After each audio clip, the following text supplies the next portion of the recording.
Welcome to the Film Sphere. I'm Brian Hogue. Today we have another tier list ranking, and it happens to be another MCU tier list ranking. All right, today we are going to be ranking every... today we are going to be ranking every post-Endgame Marvel Cinematic Universe film released post-Endgame. All right, so let me break it down for you. All right, we got D tier, C tier, B tier, A tier, and S tier. Now, let me be completely honest. I don't think there's any S tier movies on this list. This list is subjective to the movies that we have right here. So out of this, which one would be an S tier out of this group? I'm not thinking any of these are some of the greatest films of all time, maybe even some of the greatest Marvel films of all time. But we'll get into it. So let's just start off. All right. First things first. Black Widow. And I'm just gonna put this in C. Black Widow's going in C. It's not terrible actually. I rewatched it not too long ago. I actually quite enjoyed it. I mean, there's a lot of messy stuff in here. I think the final act, just going crazy with that, was the wrong decision. Taskmaster was the wrong decision.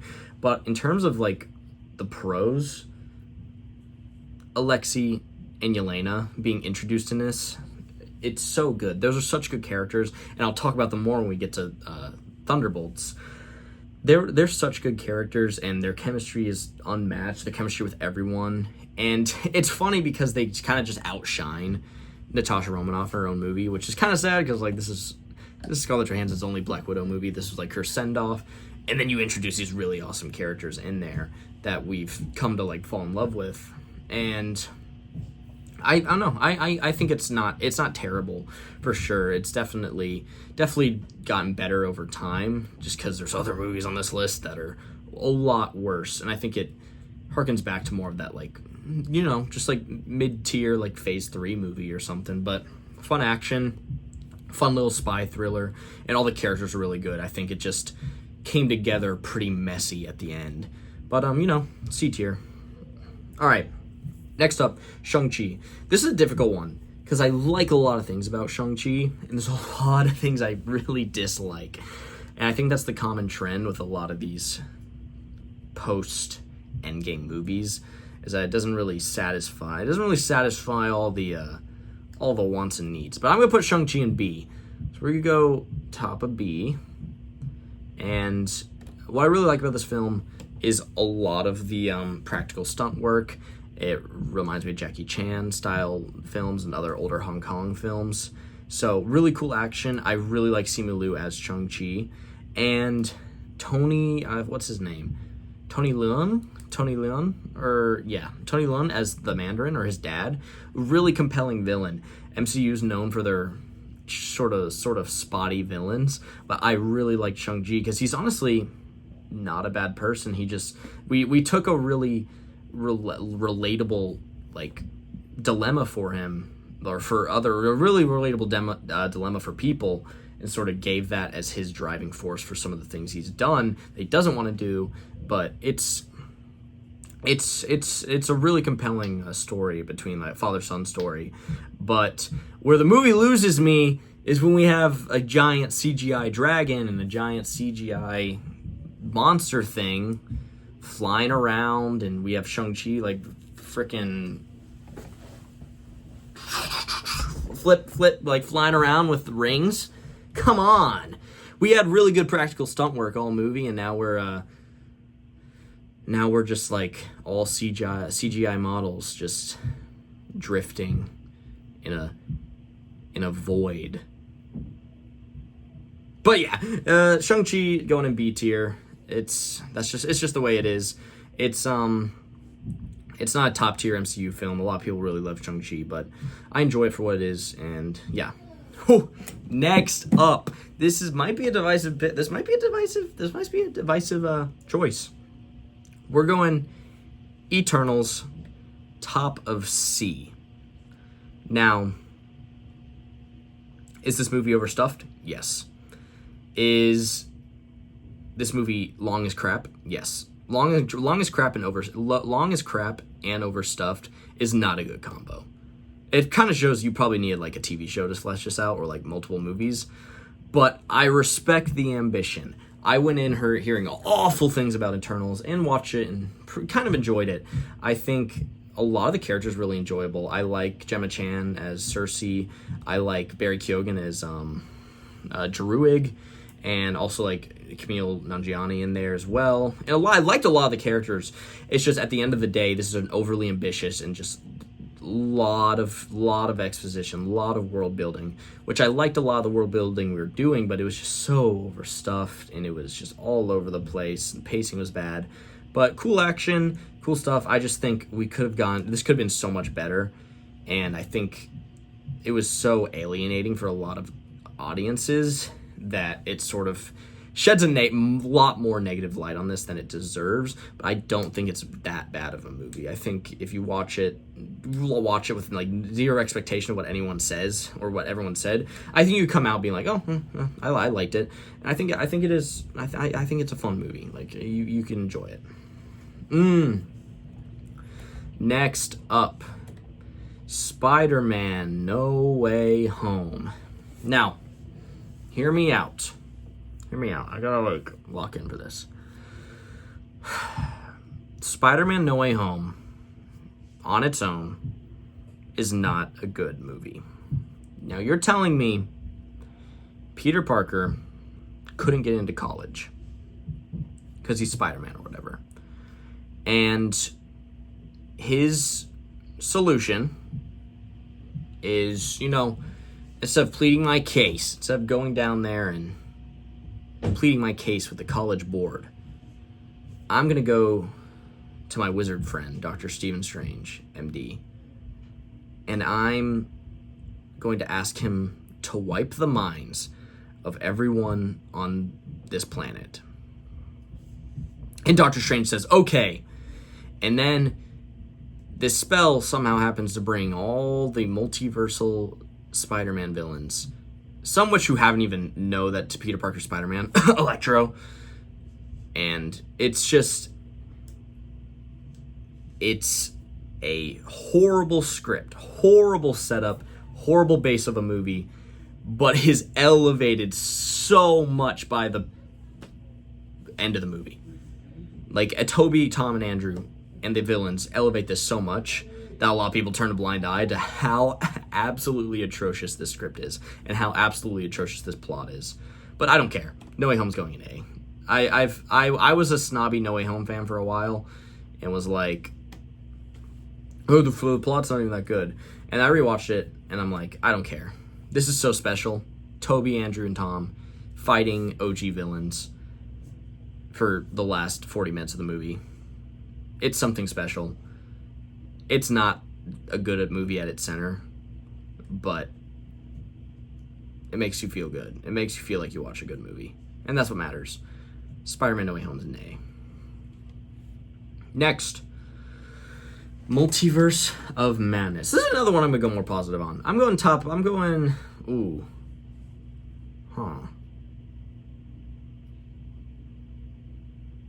You know what? Multiverse of Madness is going above Shang-Chi because I just forgot until now that Awkwafina is in Shang-Chi, and I freaking hate Awkwafina. She's so annoying. So Multiverse of Madness is actually going to go at the top of B. I was going to put Multiverse of Madness behind Shang-Chi, but Awkwafina just knocked it down a slot. Multiverse of Madness, again, a ton of studio interference with this because I love all the Sam Raimi stuff with Multiverse of Madness and what he was doing. And then the studio was just doing reshoots. Scott Derrickson dropped out of the project, and Marvel's adding in the Illuminati, and we're not shooting the Illuminati people like on the same like sound stage, so like none of them are together. It went through several reshoots, several different things with like WandaVision and all that stuff. It was also supposed to come out before No Way Home and after No Way Home, and like America Shop was supposed to be in there. It was a whole thing, and I think it ends up being a lot more convoluted than it has to be when this is a really fun movie. Like Doctor Strange possessing his alternate universe dead body and like fighting Scarlet Witch in the other movie. That's some sick Sam Raimi stuff that like we would probably thought we'd never see in the MCU. That's awesome. And the weird like dream sequences with like Scarlet Witch. There's tons of Sam Raimi written all over this, but there's also a ton of Marvel XX written over this, and it takes it down a lot of notches. Could have been great, not that great. It also shouldn't be named Multiverse of Madness. It should be named Doctor Strange and the Multiverse, the planet he goes to twice. That should be the name. Oh, next up, Thor: Love and Thunder. That's going in D tier. D tier. There it goes. There it goes. Oh, no. D tier. It's going right there. D tier. What do I have to say about this movie? I'm gonna say anything about this movie. This movie freaking sucks. I don't even say anything. This movie infuriates me. This movie infuriates me. You're telling me you have Oscar winner Christian Bale as Gore the God Butcher? You're telling me we're adapting the Gore the God Butcher storyline, and we get into this awful movie, horrendous, disrespectfully awful movie. This horrendous, disrespectful movie. Like, Thor was built up to be such a great character by the end of Endgame, and then he's just this cornball. The rest of this next movie. We're doing the Jane Foster Thor Cancer run, which is a really cool comic run. You know, we'll just be goofy. We're gonna bring in Zeus and the Greek gods into this. No, they're just gonna be a bunch of drunk losers. Maybe that is what the Greek gods are. I don't know. It sucked anyways. We're gonna do Gore the God Butcher. No, Gore the God Butcher's gonna be in like 5 minutes of the movie. We're gonna do Eternity. Oh, Eternity's gonna be 5 minutes of the movie. Director of Jojo Rabbit in Thor Ragnarok. I love Thor Ragnarok. I love Jojo Rabbit. This is awful. This is awful. I never want to see this again. I'm not rewatching this again. This is disrespectful. This is my least favorite Marvel movie of all time. I was so excited for this. Disrespected the character. Disrespected the brand. I don't think we're getting another Thor movie ever.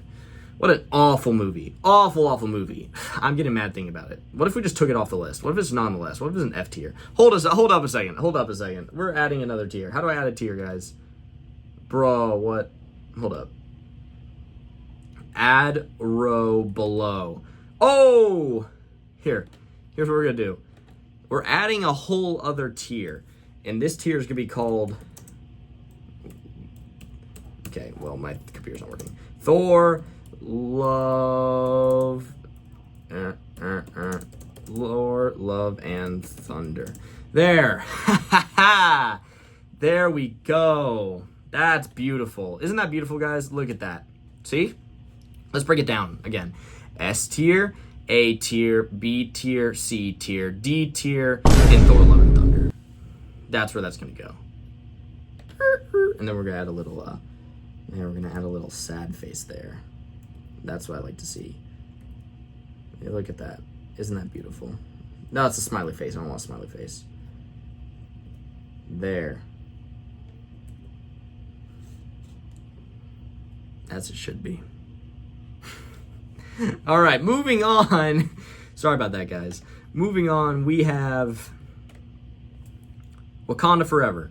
I'm sorry. This is going C tier.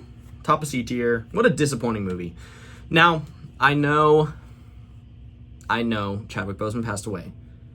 We were written into a corner. I'm still on the train we should have recasted. I think we could definitely honor Chadwick's legacy, recast the character, move on. But I respect the decision they made. Let's kill him off. Let's be respectful of Chadwick, and this is his character. Even though we're recasting him anyways. That's happening in Avengers, but whatever. This movie, I was so disappointed. It's just, I love a lot of the stuff introduced. I love Namor. He's awesome. He's one of my favorite, like, phase 4 through 5 things that's going on. I thought he was super awesome. But the fact that we made Shuri Black Panther and not Lupita Nyong'o, I just think it was just a disappointing movie. I love the first Black Panther film, and I just didn't do it for me. I think with these side characters, I felt like they weren't built up enough for me to be emotionally invested in the payoff on this film. Like, yeah, I'm emotionally invested in their grief with T'Challa, of course. But like them as characters, I'm not invested in them at all. Like I'm invested that they're reacting to T'Challa's death because I'm reacting to T'Challa's death. But when they react to anything else, I don't care because I don't care about the characters. I care about T'Challa, and that's basically the whole gist of this movie. It's just disappointing for me, especially following up a great first film. And yeah, that's why it's C tier. I love the villain, and I love Winston Duke as M'Baku. He's always funny. But other than that, forgettable. I've watched it twice, and we'll never watch it again, probably. Next is Ant-Man and the Wasp, Quantumania. What we're going to do is I'm going to put that in. That's going to be our first D tier right there. That's going to be, what an awful movie. You build up Kang, and what an awful movie. I'm not even going to. It's a messy film, shot on a green screen film, and we're supposed to be building up the big bad, and he gets defeated by ants. It's stupid. It's a stupid, stupid movie. It's a stupid, stupid movie. What isn't a stupid, stupid movie is Guardians of the Galaxy. Volume 3. That's going all the way in S tier. Boom! What an incredible movie. James Gunn. In James Gunn we trust. What a perfect trilogy. What an incredible movie. This is my favorite of the Guardians trilogy. This is probably one of my favorite MCU films of all time. It's definitely like top 15 for sure. The way we end all these characters, the way we send it off, the way we delve in the Rocket's backstory, it's just so emotionally moving, and we have fun action, we have hilarious comedy from James Gunn, and we have this family. We've been on this journey with them for 10 years, and it's time to move on and go to a new chapter of everyone's lives. It's just a perfect send-off, an incredible movie. It's awesome. It's fantastic. It's Guardians of the Galaxy Volume 3. Oh, the Marvels. Where should we put the? I didn't watch it. I didn't watch it. I'll put it above Ant-Man because I really like Iman Vellani as Miss Marvel. I think she's really great, and I think she's really charming in her show. So we'll put the Marvels at D. And yeah, I'll watch it one day, but like for now, from what I've heard, it's just going in D. Not for Iman Vellani. You're like a good up and coming actress, Iman Vellani. I think I like Miss Marvel. I've never cared for Captain Marvel. Never cared for Photon. So, like, what else do I have to say about this movie, bro? what else do I have to say? All right. Ooh, Deadpool and Wolverine. That's going A tier. Going behind Spider-Man Far From Home because I think it's a lot more emotionally resonant having the 3 Spider-Men than Channing Tatum's Gambit. I like a lot of the stuff in this movie. Like I enjoy all the cameos and stuff, but it doesn't hit the same as like the 3 Spider-Man. Like that's something totally different. But a good send off to the Fox universe. It's funny. It's gory. Now I understand with these 2 A-tier films, these are definitely fan event films. This is for Marvel to have something in the film, and they want us film fans to go, ooh, look. That's what it is. And the more you understand that, the more you can just go into these movies and just have a good time. And that's what I do. I go into these movies, have a good time, don't really think about anything much. There's definitely glaring problems. There's definitely a lot of weird plot holes in both these films. But go in, have a fun time with these characters you love, with these surprises and cameos that you love. You just have a good time. I think that's what these movies are for. And it's okay to have movies like that. So, No Way Home and Deadpool in the A tier. And that's fine. That's cool. They're fun movies. Next is Brave New World. That's going C tier behind Eternals. That's what I'll do. I like that. Actually, no. It's going into C tier. I like Black Widow more than Brave New World. So, end of C tier. What a disappointing movie for me.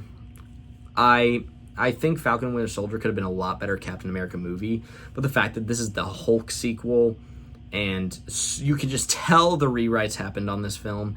You can tell when characters aren't in the room. You can tell that everything was chopped up together.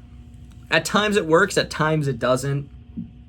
But most of the time, it's just a boring slog of a film. And I really like Sam Wilson. I really like Sam Wilson. I think we see those leadership qualities. And I like the fight with Red Hulk. I like Harrison Ford as well. Harrison Ford is definitely the best part of this movie. Just disappointing. Terribly chopped together film. And I'll never watch it again, probably. And don't even get me started on Danny Ramirez Falcon. Danny Ramirez, I like you. I don't like Falcon, bro. Why are we pushing Joaquin Torres' Falcon? Stop. I did this in the last tier list video. I don't care about you, Falcon, bro. Ain't no way. But Thunderbolts, or spoiler alert, the new Avengers. That's going S tier, right behind Guardians of the Galaxy. This is one of the most emotionally character-based films in the MCU. And I was not expecting that going in. I was always excited to see these like C-list characters get together and have this little group. But like, here's the thing. You have these characters that us fans have been making fun of, or some of us have just been hating on, or just talking about in negative ways, being like, we don't really care about these characters. We introduce all these new characters. We don't care about them. They're not my Robert Downey Jr. They're not my Chris Evans. They're not my Natasha Romanoff. They're not my Thor. They're not the characters I know. They're not the characters I love. I don't care about them.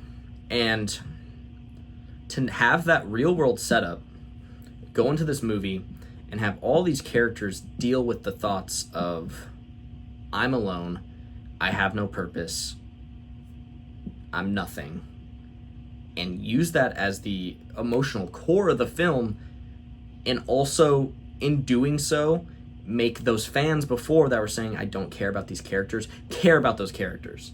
It's such good writing. It's done so well, and we immediately feel the chemistry between all these characters. They immediately feel like a team, and all these characters come from different backgrounds, and they're all over the place and introduced in different projects, and it flows together so seamlessly. And not to mention awesome acting by Florence Pugh and Louis Pullman, awesome action, and fun setup towards the end for Doomsday, and funny as well. This was such a surprising film, and I think I'm going to be going back and rewatching it all the time. It's that good. Go see Thunderbolts. But yeah, that's my post-Endgame tier list, guys. I think we cooked. Yeah. That's pretty awesome. You know, looking back, Phase 4 and 5 weren't that bad. I mean, we have Thor: Love and Thunder there, but I don't know. There's some hits. There's some hits for sure. Like, I like all S through B tier. S through B tier, like, I could live with those movies. I could live with those. I like it. But yeah, that's my tier list, guys.